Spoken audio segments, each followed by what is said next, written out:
లక్ష్మణ్ గారు, మీకు ఎప్పుడైనా మరణించాలి అనిపించిందా? అనిపించలేదు. ఎలా అధిగమించారు? మరణించాలని అనిపించలేదు. అనిపించలేదు. సమస్యను అధిగమించారు. ఎస్. ఒక ఎగ్జాంపుల్ చెప్పండి.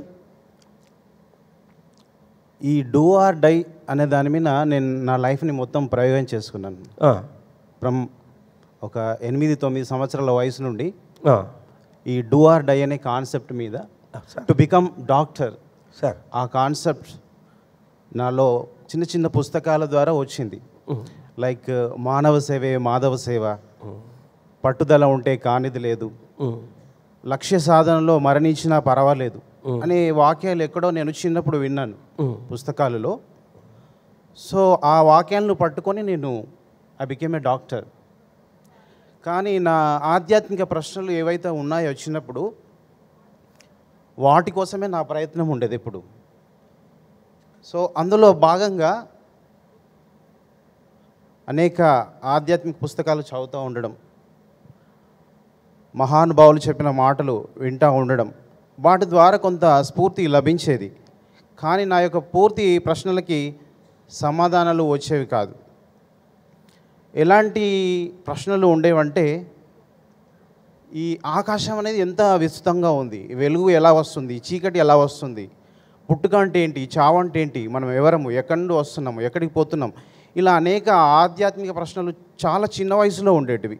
ఏది మంచి ఏది చెడు, కొందరు నల్లగా తెల్లగా ఎందుకుంటున్నారు, ధనవంతులుగా పేదవాళ్ళుగా ఎందుకుంటున్నారు, దేవుడు అనేవాడు ఉంటే అందరూ ఒకే రకంగా ఎందుకు లేరు, కర్మ సిద్ధాంతం నిజం, ఇలాంటి ప్రశ్నలు కోకొల్లలుగా చాలా చిన్న వయసులో నన్ను వేటాడుతూ ఉండేటివి ఆ ఆకాశాన్ని చూస్తున్నప్పుడు. సో ఏదో చేయాలి, ఏదో సాధన చేయాలి, ఎక్కడికో వెళ్ళాలి అన్న తపన ఉండేది. కానీ ఏం చేయాలి, ఏం సాధన చేయాలి, ఏం చేస్తే నా ప్రశ్నలకు సమాధానాలు పొందుతాను అనేది నాకు క్లారిటీ లేదు. సో ఆ మాధవుడు కావాలి, ఆ మాధవుడితో నేను మాట్లాడాలి, నా ప్రశ్నలకి ఆ మాధవునితోటే సమాధానాలు పొందాలి అనేది మాత్రం చాలా బలంగా ఉండేది. కానీ మాధవుడు నాకు కనిపించాడు కదా, ఎక్కడ ఉంటాడో తెలియదు. సో ఆ 3వ క్లాసులోని మానవ సేవయే మాధవ సేవ అనే విషయాన్ని పట్టుకున్నాను. దాన్ని మా ఇంటి దూలానికి అంటించుకున్నాను. ఇంకొకటి, పట్టుదల ఉంటే కానిది లేదు. సో నాకు నిజంగా సేవ చేయాలని లేదు, కానీ నా ప్రశ్నలకి సమాధానాలు కావాలి, అందుకోసం నాకు మాధవుడు కావాలి.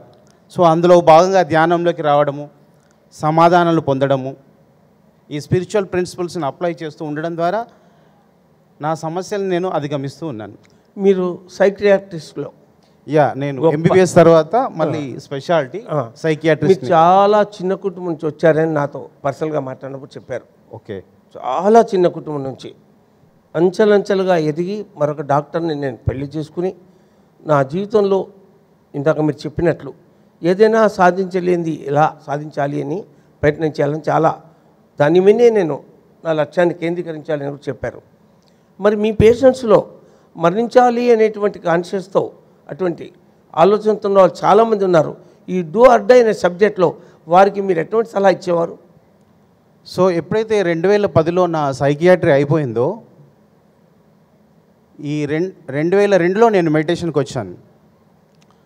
సో 2002 నుంచి 2010 వరకు ధ్యానం చేస్తూ ఉండడం, పత్రిసారు సూచించిన ఆ పుస్తకాలు చదువుతూ ఉండడం వల్ల నాలో ఈ భౌతిక శరీరమే కాకుండా మనలో అనేక శరీరాలు ఉన్నాయన్న విషయాన్ని, అనేక ఆస్ట్రల్ మాస్టర్స్ ఉన్నారన్న విషయాన్ని, అనేక లోకాలు ఉన్న విషయాన్ని ఎప్పుడైతే తెలుసుకున్నానో, మన రోగాలకి కారణము మన శరీరం కాదని తెలుసుకున్నాను. అంటే మన ఇన్నర్ బాడీస్లో, మన సటిల్ బాడీస్లో, మామూలు భాషలో చెప్పాలంటే మన రోగాలన్నీ కూడా మన మనసులో మొదలవుతున్నాయి, మన జీవన విధానం సరిగా లేక మొదలవుతున్నాయి.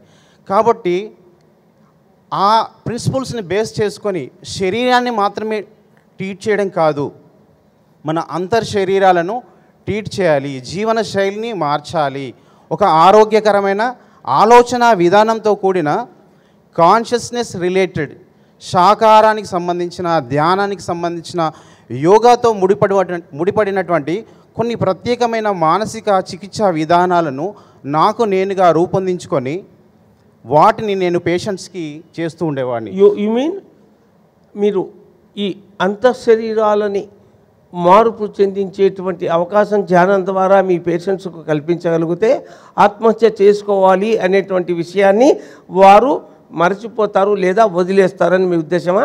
ఖచ్చితంగా. ఈ అంతర్శరీరాలను ఎప్పుడైతే మనం తెలుసుకుంటామో మరణం అనేది ఒక భ్రమ, అది ఒక అబద్ధం అనే విషయం అర్థమవుతుంది.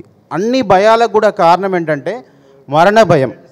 ఎప్పుడైతే ధ్యానం చేస్తామో, మన యాస్ట్రల్ బాడీని తెలుసుకుంటామో, మన గత జన్మలను తెలుసుకుంటామో, మరణం అనేది లేదు. కేవలం మనం బట్టలను మార్చినట్టుగా అనేక జన్మలో ఈ శరీరాలను మారుస్తున్నామన్న అవగాహన మనలో ఎప్పుడైతే ఏర్పడుతుందో ఆ జీవితంలో స్ట్రెస్ తగ్గుతుంది, తొందరపాటు తగ్గుతుంది, తప్పులు చేయడం తగ్గుతుంది, నైతిక విలువలు పెరుగుతాయి, క్రమశిక్షణ పెరుగుతుంది. జీవితాన్ని ఒక పనిలాగా కాకుండా ఒక సెలబ్రేషన్ లాగా, ఉత్సవం లాగా నిదానంగా ప్రశాంతంగా జీవించే ఆ మానసిక సామర్థ్యము ప్రతి వ్యక్తిలో కూడా వస్తుంటుంది.